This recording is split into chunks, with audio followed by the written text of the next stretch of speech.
नमस्कार दोस्तों, स्वागत है आप सभी का अपने YouTube channel the brain education में। तो कैसे हैं आप सब? आई होप सब अच्छे होंगे और अपनी क्लासेस को कंटिन्यू कर रहे होंगे।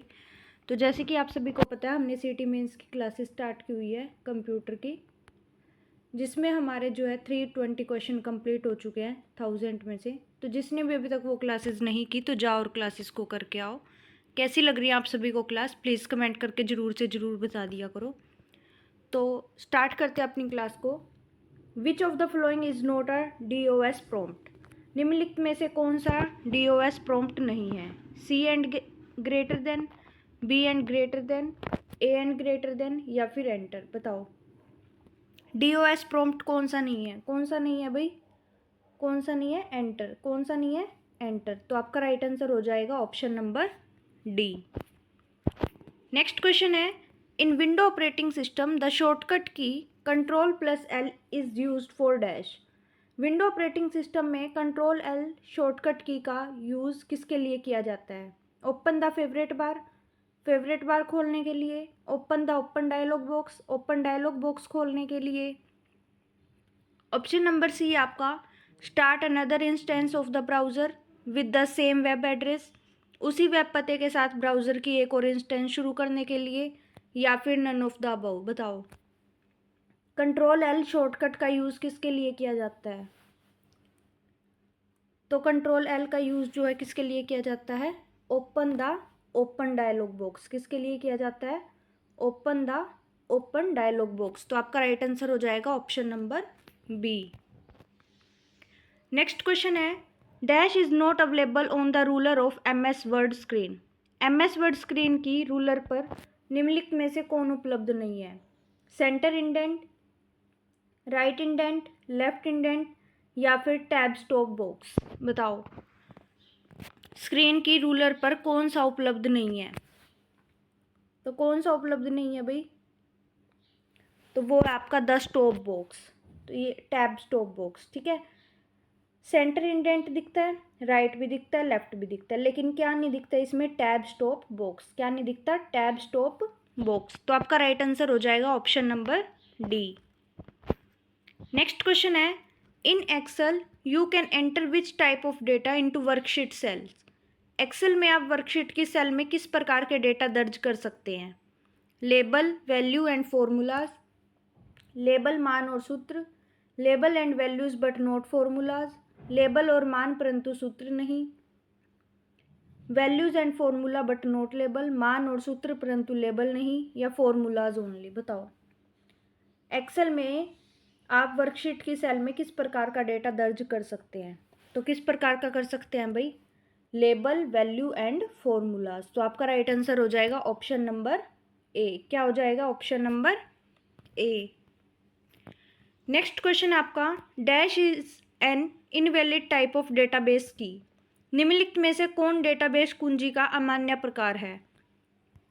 स्ट्रक्चर प्राइमरी की, यानी कि संरचित प्राइमरी की, एटॉमिक प्राइमरी की, या कंपोजिट प्राइमरी की? बताओ निम्नलिखित में से कौन डेटाबेस कुंजी का अमान्य प्रकार है? तो कौन सा है भाई? तो वो है आपका स्ट्रक्चर प्राइमरी की। कौन सा है? स्ट्रक्चर प्राइमरी की। तो आपका राइट आंसर हो जाएगा option number A. Next question है, in Microsoft Word to cut something the following shortcut is use dash. MS word में किस चीज़ को काटने के लिए निम्नलिखित शॉर्टकट का यूज़ किया जाता है? Ctrl+C का, Ctrl+X का, Ctrl+V का, या फिर इनमें से कोई नहीं? तो कुछ चीज़ अगर हमने काटनी है तो किसका यूज़ करेंगे हम? Ctrl+X का। बहुत बार मैं बता भी चुकी, किसका यूज़ करेंगे? Ctrl+X का। तो आपका राइट आंसर हो जाएगा option number B. Next question है, in MS word to move the insertion point to the beginning of the previous word. MS word में कर्सर को पिछले शब्द की शुरुआत पर ले जाने के लिए क्या करते हैं? कौन सी की का यूज़ करते हैं? Shortcut control plus right arrow का, shortcut control plus left arrow का, shortcut control plus down arrow का, या फिर नन ऑफ दीज? पिछले कर्सर को पिछले शब्द की शुरुआत पर, पिछले शब्द की शुरुआत पर किसका यूज़ होता है भाई? बताओ किसका होता है? तो आपका राइट आंसर हो जाएगा option number B, shortcut control plus left arrow. किसका? Shortcut control plus left arrow का यूज़ किया जाता है। तो आपका राइट आंसर हो जाएगा ऑप्शन नंबर बी। जब हम कुछ भी वर्ड लिख रहे हैं तो उसमें कर्सर को पिछले शब्द की शुरुआत पर, यानी कि अभी हमने ये लिखा शुरुआत, ठीक है, इससे पहले कोई वर्ड था, इसके फर्स्ट वर्ड पे हम जब लेके जाएंगे तो ये हमारा राइट हैंड हो गया और ये हमारा लेफ्ट हैंड हो गया, है ना। तो क्या करेंगे? Shortcut control plus left arrow का यूज़ करेंगे, ठीक है। तो आपका right answer option number B. Next question है, in window to paste something after cutting the shortcut used is dash. Window में किसी वस्तु को काटने के बाद चिपकाने के लिए कौन सा शॉर्टकट यूज़ किया जाता है? मतलब अब अगर हमने कोई चीज़ काट दी, कोई वस्तु काट दी, उसके बाद हमारे को वो चिपकानी है, तो किस चीज़ का यूज़ करेंगे? कंट्रोल सी का, कंट्रोल एक्स का, कंट्रोल वी का, या फिर नन ऑफ दीज? बताओ भाई, चिपकाने के लिए किसका यूज़ किया जाएगा? तो किसका यूज़ किया जाएगा बताओ? तो वो किया जाएगा आपका पेस्ट का। किसका किया जाएगा? पेस्ट का, कंट्रोल वी का। कंट्रोल वी से पेस्ट होता है, कंट्रोल सी से कॉपी, कंट्रोल एक्स से कट किया जाता है।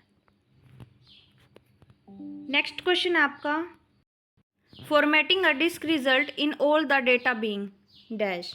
डिस्क को फॉर्मेट करने पर भी सभी डेटा क्या हो जाता है? Saved to the disk, disk पर भेजा जाता है।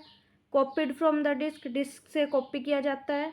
Deleted from the disk, disk से मिटाया जाता है, या ऑल ऑफ अबव? बताओ। डिस्क को फॉर्मेट करने पर सभी डेटा क्या हो जाता है? तो क्या हो जाता है भाई? डिलीट हो जाता है। क्या हो जाता है? डिलीट हो जाता है। फ़ोनों का भी यही सिस्टम है, अगर हम उसको फॉर्मेट कर देंगे फ़ोन को तो सारा का सारा क्या हो जाएगा? डिलीट हो जाएगा, और हमारे को जो है एप्लीकेशन वगैरह भी न्यू डाउनलोड करनी पड़ेंगी, ठीक है।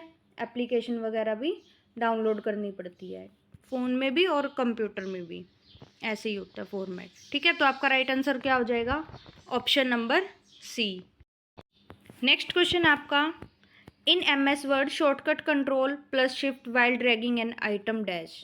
MS वर्ड में किसी वस्तु को खींचते समय कंट्रोल शिफ्ट दबाने से क्या होता है? Delete the select item permanently, चयनित वस्तु स्थायी रूप से हटती है, copy the selected item, rename the selected item, create a shortcut to the selected item? बताओ। तो इसका राइट आंसर हो जाएगा भाई आपका option number D, create a shortcut to selected item, यानी कि उस वस्तु का शॉर्टकट बन जाता है कंट्रोल प्लस शिफ्ट से, ठीक है। तो राइट आंसर क्या हो जाएगा आपका? Option number D. Next question है, in Excel the following is not a basic step in creating a worksheet dash.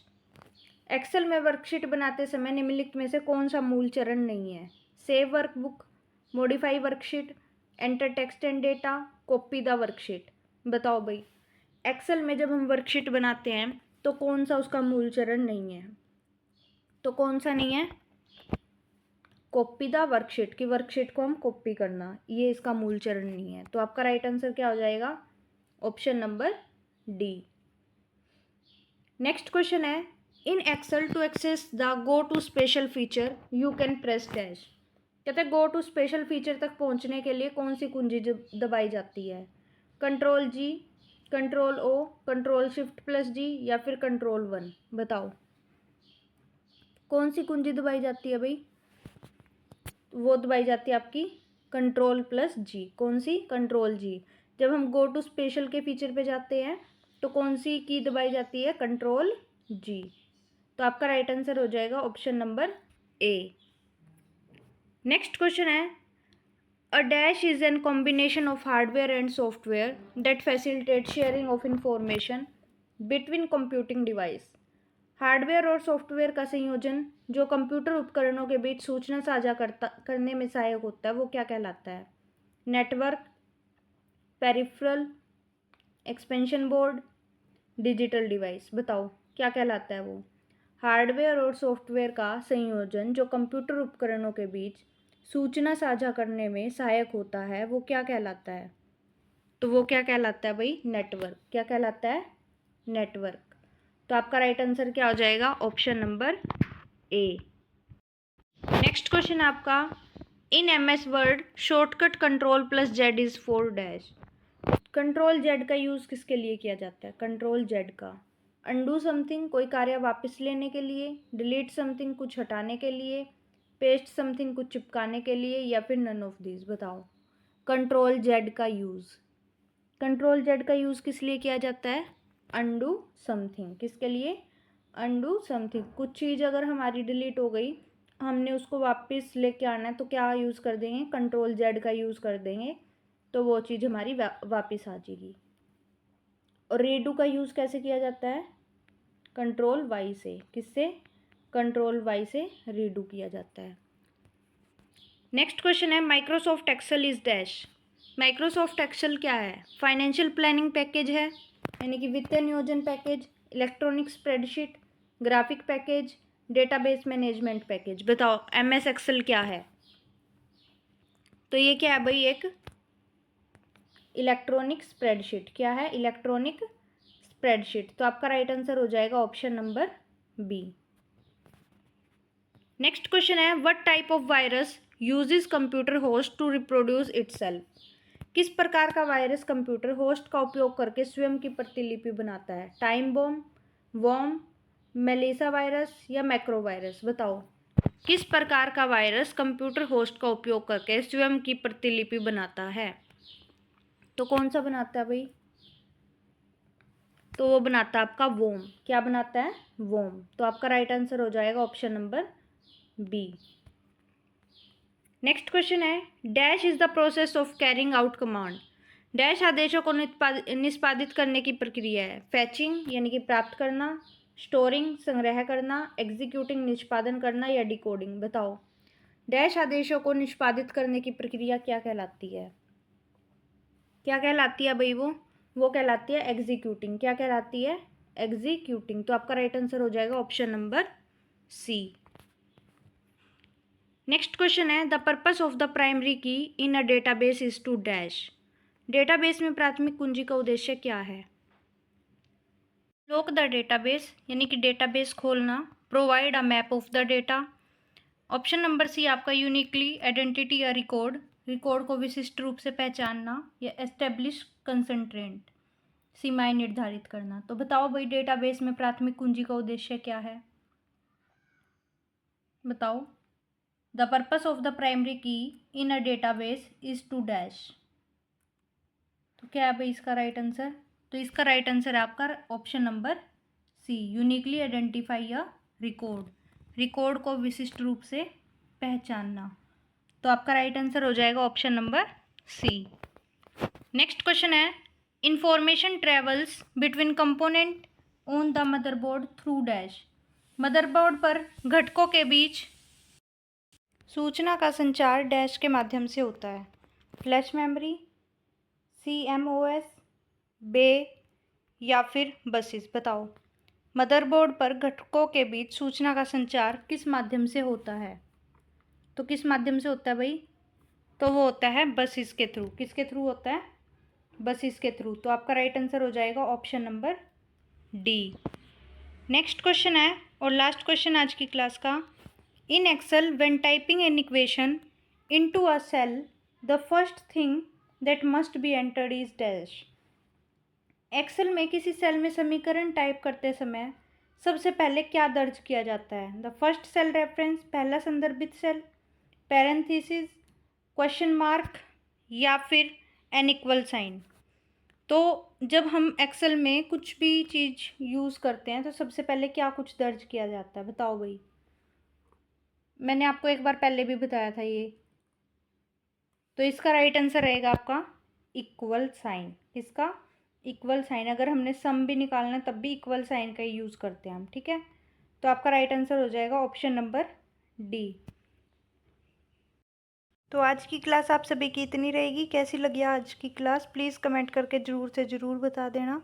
मिलते हैं नेक्स्ट क्लास में, तब तक के लिए राम राम सभी को। Thank you to all.